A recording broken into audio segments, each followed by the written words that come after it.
Hi everyone, it's Niamh here and welcome to my art journaling channel. Today we're going to be working on my Use It Up journal to create a really quick journal page called You Are Worth It. And this is what my Use It Up journal looks like. And this is a page that's been obviously used up lots and lots. There's not really much more space to do something. And I had some time one day and I was just playing around in it. And basically that was all this page was, me just playing with things and adding things until I was happy with it. So I had that stenciling in the background that I thought, oh, I'll put some white lines around it. And then I had some of the collage tissue there and I figured one side needed a bit more, so I stuck that over the top. Now the great thing about this collage tissue is once you adhere it down, it goes translucent and you can see what's happening behind. So you can still see that stenciling with the white lines around it. While it mutes it down, obviously, it doesn't hide it completely. So it's really great for those people who are a little bit indecisive. They're not sure if they like it or not, or if they want to get rid of something, because you can always go back and add that later on and know that you're not going to really cover up too much of your background. So this page, I was sort of playing around with a lot of colours that I don't tend to use very much, like this yellow. I'd obviously used it in the background and I thought, oh well, it needs to bring some more yellow into the foreground again. So I'm just going over with this big squoval stencil and some lemon paint and just randomly adding it across the page. She just had some pops of those yellow again. And again, I'm going in with some of the blue that you can see in the background just to bring it back into the foreground again. Obviously, I'm drying off between my layers before I go, and to save my sponges so I can get as much out of them as possible, I just cut off the very painty end and then just keep working with them till they're almost a tiny little nub. So I'm not wasting half as many sponges as I used to, because they're really hard to get these days, certainly in our neck of the woods. So I need to make the most of them. Because I really like the stenciling of this crosses on one page, I decided I'd add it onto the next page as well. And again, it's just added really, really randomly over the top. I'm also repeating it over the top of where I'd already stenciled before. And that was done in Payne's Grey. I find stenciling in Payne's Grey on a page isn't as in your face as if you stencil with black. So it's just that little bit softer. You still get that blackness or darkness on the page, but it's just not as overpowering as if it would be with black. And again, I'm just going around just like the background with the white pen and drawing in around those little crosses or kisses. I'm not sure what it is, really. I just like the shape. So once I'd done that, I just cleaning up my area, because I'm notorious for putting my hand into wet paint. I do that quite regularly.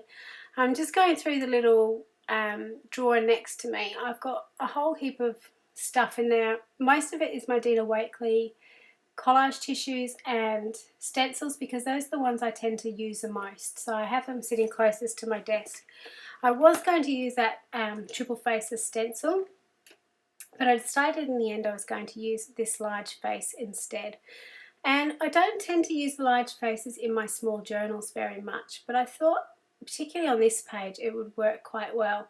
And again, just as that botanical tissue in the background goes translucent, this does as well. So you can see those very original layers, you can see the botanicals underneath, and you can still see the stenciling that went over the top. These collage tissues are great layering tools, particularly over these sorts of use it up pages where you've got a mad mix of stuff in the background. They're a good way to tie everything together, I suppose. So once I've sort of dried it off and trimmed my excess away, I then had the hard decision of, am I going to colour this or not?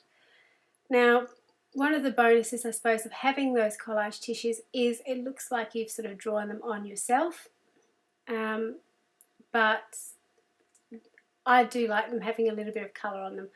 In all my figures, no matter whether they're stamped or collage tissues or whatever they are, I always draw in the whites of the eyes, and I find that gives a real focal point to the page.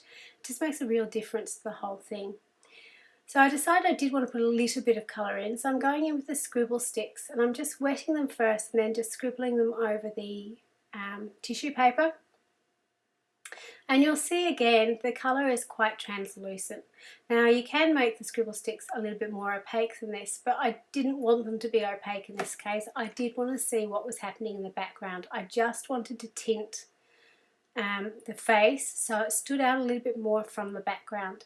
So I'm going in with a little bit of blushing as well on the cheeks and just a little bit around the highlight areas, putting in some lip colour and some eye colour. Obviously she's from the 80s with her electric pink eyeshadow and her electric pink cheeks now. I obviously decided the blushing just wasn't, bright enough for me. In most of my figures, particularly ones you've seen recently, you'll notice I tend to do all my shadows in purple. I don't know why I reach for purples when I do shadows, but that's just something I do. Any dark colour will work as long as you're consistent with it. So, yeah, I just really enjoy using the purple tones. Finally, I have a beautiful schminky oil pastel that was gifted from a friend that I've just sort of scribbled over the hair just to give a little bit of bling to the hair. When I was finished doing the face, I was really happy with it, but it needed some sort of focus on the left-hand side page, so I decided I wanted to put some words down, but I was really struggling to find ones that I wanted that were big enough and bold enough as well to sort of fit in.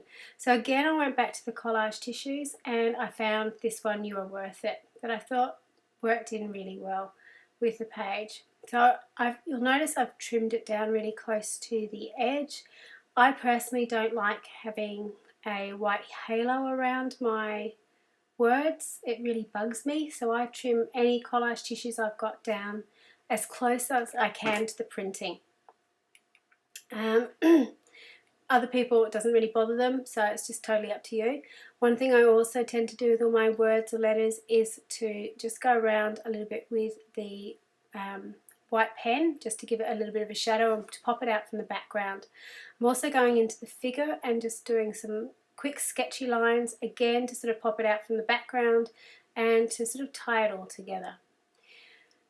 So when I'd finished, again, I'm just giving it a bit of a dry, making sure everything's sealed.